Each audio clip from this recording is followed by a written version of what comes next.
All right, the UFC is returning to action for 3 events on Fight Island over an 8-day stretch, and one of those matchups will take place in the featherweight division on Wednesday, January 20th. This man will face Douglas Andrade at UFC Fight Island 8. Let us say hello to Lerone Murphy, who is kind enough to join us while in quarantine. Lerone, how are you, man? I'm good, man. Just spending this quarantine time good. I just finished my workout and stuff, just chilling and relaxing. There you go. I know you're in London right now, getting ready to head over to Abu Dhabi, where you'll go ahead and quarantine again once you get there. Do you kind of enjoy this time I know you're training as well, but to kind of chill and relax a little bit, or is it kind of rough just sort of being stuck in one spot? Yeah, it's always good to relax because obviously when I'm at home, I've got other things going on. I'm up and down, so it's good to just get in a hotel and just relax and do your workouts and sit and chill. I've been playing Call of Duty all day. Like I don't mind it. I don't mind it. So you're a big video gamer? Yeah, I play a lot of video games in my downtime. It's a way, like, there's no energy expended. I just relax and chill after training. Don't make fun of me too much. I've never once in my life played any Call of Duty game, even for a second. No way. Do you not play no video games? I'm a good chunk older than you, so my gaming was like Nintendo. Like Mike Tyson's Punch-Out to me is like the greatest video game of all time. But I know it has evolved so much. What else is good besides Call of Duty? I play a bit of FIFA. That's it really. Just them two at the minute. Yeah, I could see myself playing FIFA, even though I get FIFA's crushed probably. FIFA's but talking about like quarantine and stuff, like this has been some road for you to get to where you're at right now. Like I know you've talked about the incident where you were shot in the face twice when you were younger at a barbershop. I mean, if you can go through that and come on the other side, I'm sure a couple of days in quarantine are like a walk in the park for you. Exactly. I've been through it all. I think I've been through it all. I've been through the ups and downs. So this is all part of the journey. I'm happy to even get to fight in this climate right now. So this little quarantine here is nothing to me. Do you think about that day a lot? Like, I know it's helped mold you into the man and the fighter you are today. And I'm sure when something like that happens, you can't just like block it out of your mind. But is that something that you reflect on and think about a lot? Yeah, a lot. Like things like that don't leave your mind. Like it don't matter what's going on in your life. Like you think about them things, it comes into your mind. But it also gives me more fire in day-to-day life to succeed and do better for myself. Yeah, just such a wild story, huh? But now you're getting prepared for your second trip to Fight Island since joining the UFC. You had that great performance against Ricardo Ramos in July. You put him away in the first round. I mean, to get your first UFC win like that in that incredible fashion, what was that like for you? Oh, it was amazing. It was amazing. Like ever since I signed to the UFC, I've just been thinking about getting that first win. I fell short in the first fight. I got a draw against Ibera, and then to go out and get a win against Ramos, another guy that's highly touted in the UFC, it was massive for me. Yeah, even like the Zubaira draw, you got a lot of praise from that fight. I mean, you come in on your debut fighting a really tough guy, but did you notice the buzz that came from the Ramos win? Like a lot of people were talking about that performance. You got the $50,000. Did you notice like an uptick in your following on social media and stuff after that fight in July? Well, to be honest, I got more of a following from Zubaira. Obviously, he's like big in Russia, so that's why. But getting the finish is also always going to boost your stock in this game. You need to go out there and perform and try to finish guys. That's the way you grow in this sport. You even got a shout out from the big boss, Dana White, after the win. I mean, you get a first round finish, a bonus, and some love from Dana White. Doesn't get much better than that, right? It doesn't.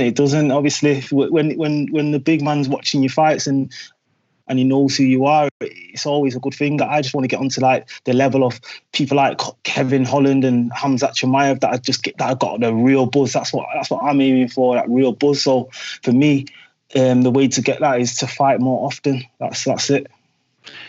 Did you use the $50,000 for golf lessons? I saw your video. You were on the driving range a few months back. The ball flew a little. Your club flew a lot. Hilarious, man. Have you even swung a club since then? Do you know what? Yeah, listen, I took 10 good shots, and then I told my mate to video it. And then one time I tell him to video it. I tried to put extra power in it, and the golf club just went flying. Were there other people there on the range? Yeah, like the person that was sat on the desk that must have been seen it on the cameras, like come over because we must have thought it was messing about or something. But obviously, it was a genuine accident. Like happens, innit? Did you scare some folks? Yeah. Everyone was standing back after that one. That's so funny, man. So if they allow you to play golf on that course in Abu Dhabi, I don't know if you're gonna play, are you? Oh man, I'm a danger to everybody, you know. Well, that video is great. Go on Lerone's Instagram and check that out. But let's talk about this fight on January 20th. You're fighting Douglas Andrade, a very experienced guy. He's had 7 fights in the UFC, but the level of competition that he has faced has been wild, man. Like yourself, he fought Zubaira. He's also fought the current bantamweight champion, Piotr Jan. He's fought Chito Vera, Rob Font, and now he's back in featherweight. Got a win over Henan Barra. What did you think of the matchup when it was presented to you?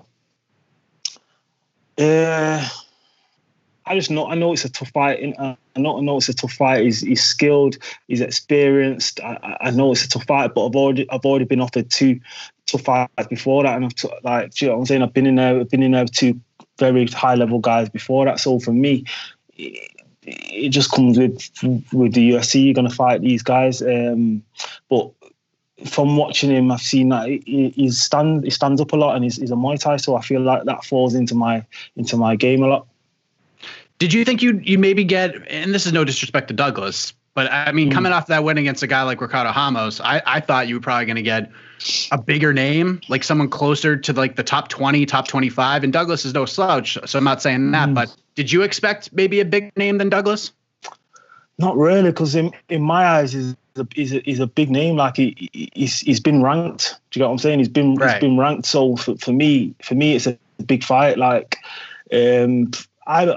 I'm not trying to rush to top 15. I feel like I need a good two fights this year, and then start thinking about that kind of jump up. I need to be active. I've had what 2 fights in 2 years or something. So for me that's not active enough.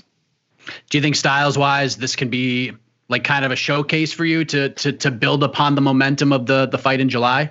Styles wise, this is going to bring out the best fight in me. Like somebody that comes forward, somebody that slings bombs, someone that's there to fight till the end. Like it's going to be a good fight and a good showing and good test of my skills as well.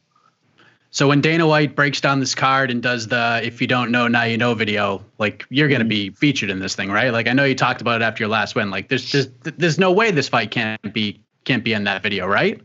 Yeah, looking at the card, obviously there's some good fights on the card, but I feel like for a viewer that likes fighting, this is the fight to watch. Like it's going to be fireworks. Like he comes forward and slings bombs, and I come forward and sling bombs. So I feel like stylistically, it's a fun fight to watch. So he should be shouting that one out. Are you just very excited to have this fight so early in the year? Because like you mentioned, you only got to fight once last year. This time, you can get this one out of the way. It could set you up for a much more active year because, I mean, if you go through your career, you typically fight 2-3 times a year. So I'm sure that's something you're looking at in 2021 to be as active as possible.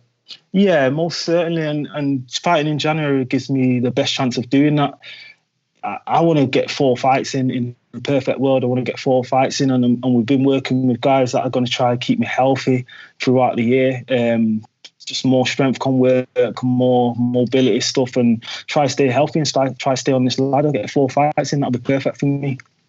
Have you been like on a strict strength and conditioning regimen for a while now, or is this something that you picked up along the way so you could be as active as possible?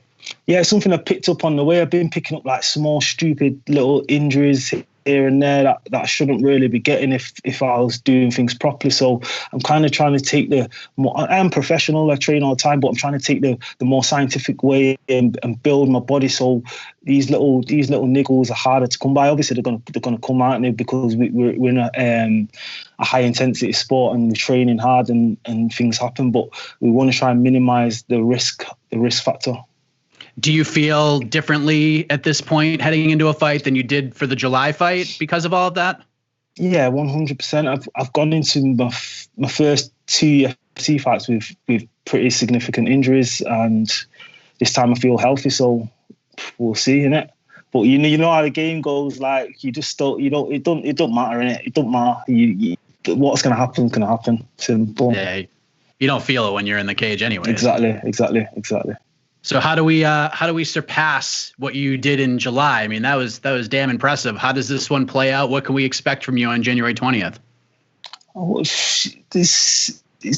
I can surpass that one, but it's one of them. It's like, for me, I just want to go and give a clean performance. That's what I want to do. That's my main goal in this. If the finish comes, great. That's what I fight for. I don't fight for points, but if it doesn't come and I get a win, that's also massive for me. That means I've beat up a guy for 3 rounds.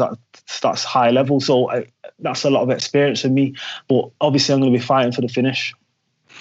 I feel like this is going to be a really big year for the featherweight division, Lerone. Like, there's so much talent, but the division kind of slowed up a little bit in 2020 just because there wasn't a lot of activity at the top of the division. And I know that you're not in any rush to get into the top 15 at this point, but with that, it does create opportunity for guys like yourself, like we saw with Kevin Holland and Khamzat Chimaev to make a name for yourself. We don't want to look past Douglas on January 20th, but what kinds of goals have you laid out for yourself in 2021? Yeah, so if we're talking in the perfect world, like, I want to have 2 fights and maybe head for the top 15 after that. If obviously it all goes well, that's my plan. End of the year, start fighting these top 15 guys. Like, I'm just gaining experience as I go along, and I feel like every month I'm getting better. Every training session I'm getting better. I'm learning new things about myself. My team's stronger now. I've got a solid team around me now. So I feel like now's the time to go, and we're growing daily. So you're in London right now. It's Thursday as we're recording this. When do you fly to Abu Dhabi? So we had our COVID test this morning and wait for the test to come back. If all's good, we fly tomorrow night to Abu Dhabi. There you go. Before you fight, there's a big featherweight matchup going down between Max Holloway and Calvin Kattar. That's the main event on January 16th. How do you see that one going down, man? Like, do you think the former champion gets it done, or do you see Kattar picking up the biggest win of his career?